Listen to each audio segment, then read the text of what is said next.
¿Vivís un caos familiar? ¿En tus finanzas o con tu pareja? ¿Te discriminan? ¿Nadie te entiende? ¿Tenés alguna denuncia o problema al que nadie da respuesta? Queremos ayudarte en nuestro segmento Debates y Soluciones.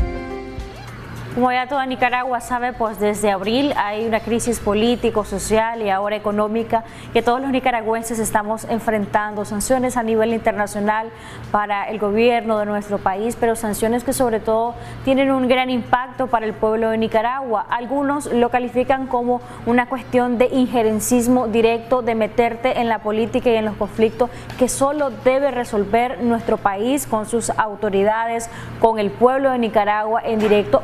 A juicio de otros, sí debemos de acatar todas las recomendaciones que han hecho organismos internacionales porque consideran que efectivamente están acertados, pero el gobierno de nuestro país ha dicho que no hay una asertividad y que carecen de objetividad los informes de muchos organismos internacionales. Evidentemente es importante hablar del tema porque nosotros los nicaragüenses debemos de entender bien este fenómeno, debemos de entender bien la repercusión que tienen las sanciones como la ley Nica Act para la economía de nuestro país, para todos y cada uno de los nicaragüenses. Hoy vamos a abordar el tema con un experto que está con nosotros, el doctor Edgar Parrales, con quien vamos a conversar acerca de esto, de las repercusiones, del impacto que pueden tener estas sanciones a nivel internacional, a nivel nacional, cómo queda la imagen de nuestro país, cómo queda nuestra economía. Doctor Parrales, bienvenido, un placer que nos acompañe. Bueno, muchas gracias, muy amable, y un saludo pues a la televidencia, ¿verdad?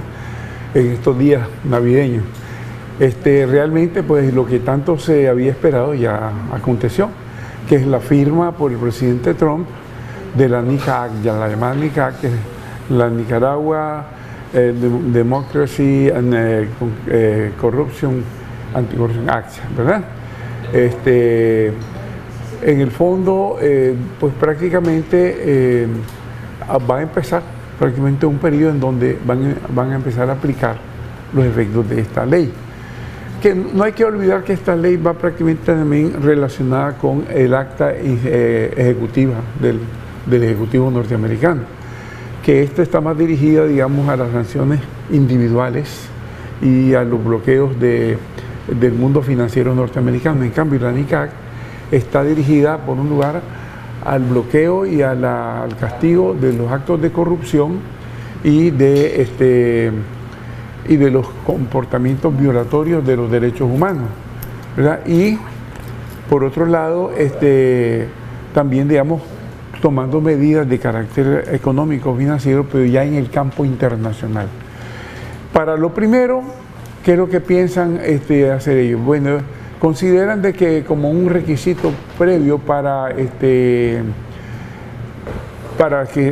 establecer esta lucha y esta oposición a este comportamiento institucionalizado de corrupción y de violación a los derechos, ellos consideran que es necesario un adelantamiento de las elecciones, ¿verdad?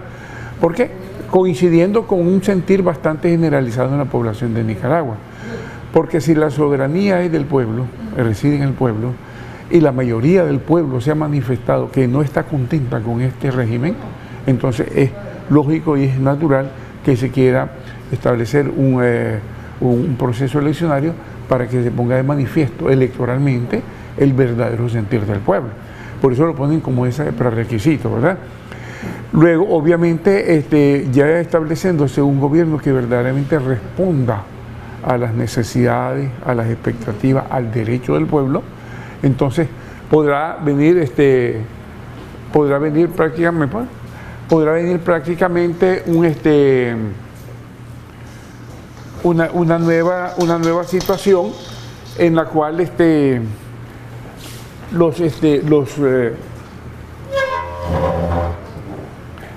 en la cual ya prácticamente, digamos, vivamos una nueva etapa, una nueva Nicaragua, ¿verdad?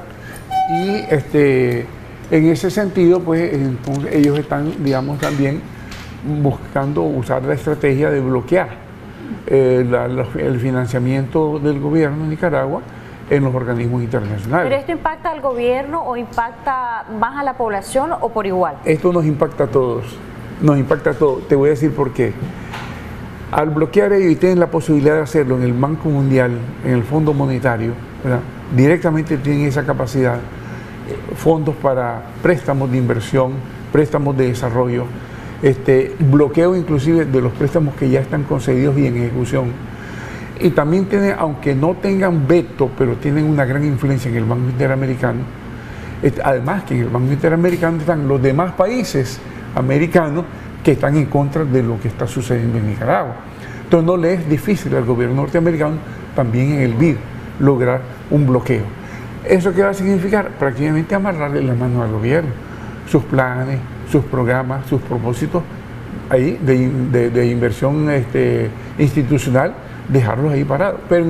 Pero digamos, podríamos decir, colateralmente nos afecta a todos. Sí. Porque, por ejemplo, si hay necesidad de hacer trabajos de reparación en escuelas, no va a haber fondos.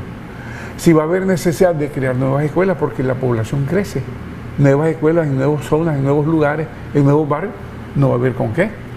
Lo trasladamos a cualquiera de los ámbitos, qué sé yo, al desarrollo infraestructural de las carreteras, a la salud, al trabajo, a la seguridad social. Es decir, inclusive esto va ligado con algo que últimamente se está manejando en la opinión pública, que se ha tenido conocimiento de que hay una estrategia del gobierno, ¿verdad?, de 5 puntos que piensan implementarla a partir de enero. Uno de los cuales es, por ejemplo, un fortalecimiento de la policía, en el sentido, en dos vertientes. Por un lado, incrementar el número de efectivos y por otro lado, aumentarles el salario en un 12%. ¿Qué nos hace ver en perspectiva esto? Que el Estado insiste en querer tener un Estado policial, ¿verdad? Un Estado que ya no sea de gobernar, sino de dominar, de imponerse a la población. Por otro lado, está la estrategia de los gabinetes de compactación, por los cuales se van a hacer un gabinete central que va a estar coordinado por el Seguro Social, por el Banco Nacional, el Ministerio de Hacienda, otras instancias, y va a haber un gabinete pequeño de compactación en cada ministerio, en cada ente autónomo, por el cual se va a hacer el estudio y la acción de disminuir el Estado en un 30%. Es decir, va a haber despidos de un 30% de la población que trabaja para el Estado. Si se estima que son unas 150.000 personas las que trabajan para el Estado, estamos hablando de unas 50.000 personas que van a ser despedidas. Que van a sumarse a los despidos que ya hizo la empresa privada. Que ya hay, ¿verdad? Que ya existen. Y multipliquemos eso por todas las personas afectadas, ¿ya? Luego también está el otro plan de fortalecer a los paramilitares, de institucionalizarlos, ¿ya? Y de darles cierta, digamos, cierto estatus oficial. Está también la otra medida de desarrollar el espionaje financiero, utilizando a la UAF, utilizando a otras instancias, para buscar cómo controlar el movimiento financiero, no solamente ya de las instituciones comerciales, sino de las personas individuales también. Y por último está el otro plan, digamos, de enriquecimiento con fondos del Estado para distintos objetivos que ellos tengan, utilizando al Seguro Social, a la policía, que va a ser el ejecutor, y al FNT. ¿Pero con qué fondo sería esto si Nicaragua va a estar impactada? Bueno, me imagino que de los pocos que vayan quedando, van allí a utilizar para los propósitos, digamos, de qué sé yo, de hacer, por ejemplo, incentivar a emprendedores, inclusive de la gente que quede desocupada de ellos, incentivar emprendedores, incentivar a la pequeños negocios, etcétera, buscando cómo ganar simpatía, atraer gente, ¿verdad? Pero aparte de todo esto, pues digamos, ¿qué es lo que vemos en el fondo del asunto? Estos son pronósticos, ¿verdad? No estamos diciendo que es algo oficial, pero son cuestiones que se conocen extraoficialmente. Que se conoce, que anda circulando, de parte del Estado, ¿verdad? Okay. Que sea todavía oficial, pues no sabemos, pero ya se tiene conocimiento. Pero ¿qué nos revela todo esto a nosotros? Nos revela, digamos, una actitud, digamos, persistente del gobierno en no querer otra solución. Es decir, ellos prefieren seguir ahondando al país en el caos, en la ruina, para no ceder. No están pensando en propósito de bien común, que es la idea fundamental de una sociedad. Están pensando en cómo retienen el poder a la fuerza, ¿verdad? Aunque esto conlleve el costo de sacrificar al pueblo. Hay una situación de preocupación precisamente porque van a entrar, digamos, en vigencia todas estas sanciones que tienen un gran impacto a nivel internacional y a nivel nacional con el pueblo de Nicaragua. En nuestro país, en materia de seguridad alimentaria, se preguntan muchos cómo vamos a estar en el 2019. Vamos a irnos a un corte comercial, doctora, y al regresar quizá su análisis previo a lo que va a haber mañana. La OEA pues va a volver a abordar el tema de Nicaragua y es importante hacer un análisis previo sobre qué podría suceder ahí, pero también analizar lo que recientemente dijo el Papa Francisco en su tradicional mensaje de Navidad. Dijo que todos los nicaragüenses debemos de reencontrarnos, de analizar que todos somos hermanos y que lejos de confrontación debe haber una auténtica reconciliación. ¿Cómo interpreta usted desde su análisis legal, de esta perspectiva, pues, de lo que nos dio a conocer en su mensaje el Papa Francisco? Regresamos con esto después de la pausa comercial. Seguimos con más de Acción 10 en la mañana, por acá conversando un poco de la coyuntura nacional y de las muchas dudas que existen entre el pueblo de Nicaragua, y lo hemos dicho en más de una ocasión en este programa, doctor Parrales, tenemos una Nicaragua fraccionada, una Nicaragua dividida, y el mensaje del Papa Francisco durante su tradicional mensaje navideño fue contundente respecto a Nicaragua. Él hizo un llamado a una auténtica reconciliación y que nos reencontremos como hermanos nicaragüenses. Es lamentable que en redes sociales hayan tantos ataques recíprocos, porque aquí ningún sector es inocente, pues nos estamos atacando constantemente. Digo nos estamos porque soy nicaragüense, pero en realidad yo he tenido una posición de informar, de dar a conocer, no de opinar, no de hacer política. Ya lo hemos dicho, los periodistas no estamos llamados a hacer política, no estamos llamados a opinar, estamos llamados a informar. Pero desde la perspectiva del mensaje del Papa Francisco, es un mensaje conciliador, un mensaje equilibrado. Esto es bueno, se debe de acatar. ¿En qué medida? ¿Quiénes lo debemos acatar? ¿Quiénes lo debemos tomar en cuenta? Bueno, antes de contestarte respecto al Papa, quiero terminar hablándote de un elenco que he hecho yo de 16 puntos, y sé que no son los únicos, hay más, de los efectos que nos causa a nosotros toda esta situación de crisis que tenemos ahorita.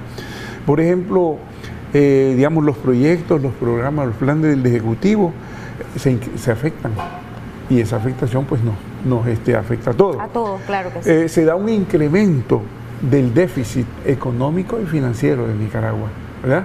Nicaragua financieramente, digamos, baja en su escala internacional, en su escala, digamos, de país solvente, ¿no?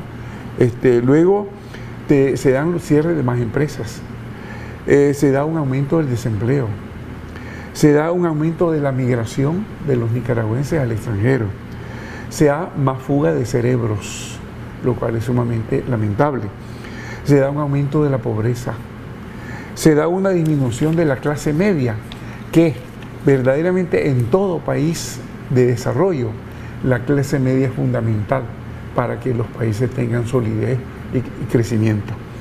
Se da también inestabilidad social e inseguridad. Luego viene consecuentemente un incremento delictivo.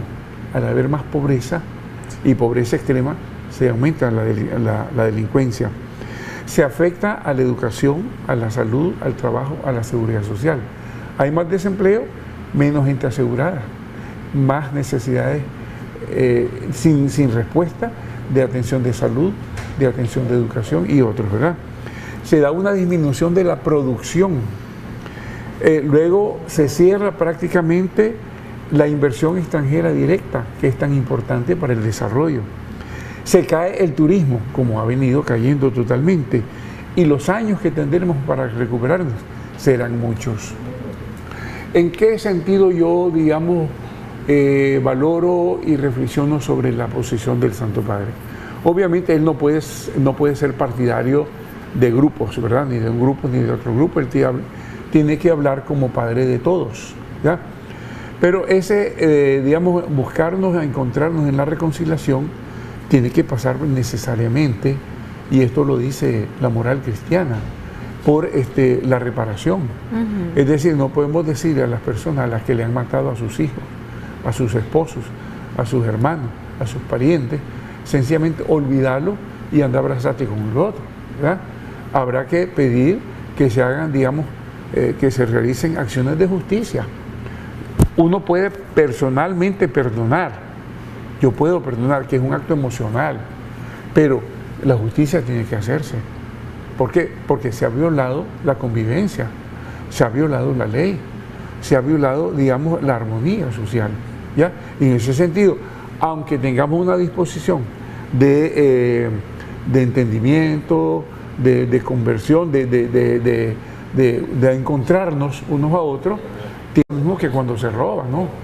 Cuando se roba y el ladrón pide perdón, no puede quedar simplemente con lo robado en el bolsillo y se le perdona. Tiene que restituir lo robado, ¿verdad? Como un paso previo para el perdón. ¿Qué tan complejo, doctor, ve usted desde su perspectiva de análisis encontrar un común denominador para que Nicaragua por fin tenga lo que tanto añora, para que todos estemos tranquilos, para que no digamos de un lado estoy inconforme, del otro lado también estoy inconforme?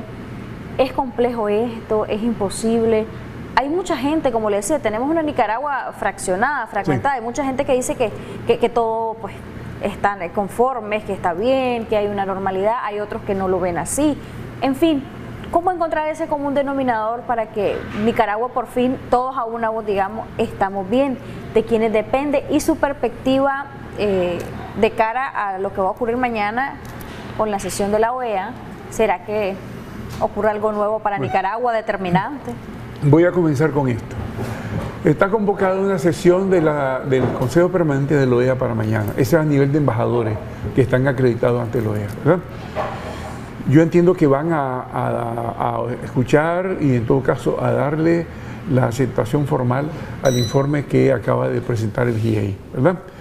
Y obviamente el panorama que nos describe el GIEI es verdaderamente es profundamente doloroso, espantoso, y eso que solamente es un panorama de una investigación que hicieron de mayo, o sea, de abril, del 19 de abril a finales de mayo, o sea, de mes y medio, ¿verdad? Sin tomar en cuenta lo que hubo después, porque eso no lo han terminado de elaborar. Entonces, ¿qué va a resultar sumado a todo lo que ya se ha venido hablando en el Consejo Permanente de la OEA y a todo lo que se ha venido, digamos, enfrentando de parte de Nicaragua? Yo presumo que lo que van a hacer es decidir convocar a una asamblea extraordinaria, ¿verdad?, en la cual asisten los cancilleres de los países para decretar o para aprobar la suspensión de Nicaragua de su participación en la OEA. No la expulsión, porque no existe, sino la suspensión, ¿verdad?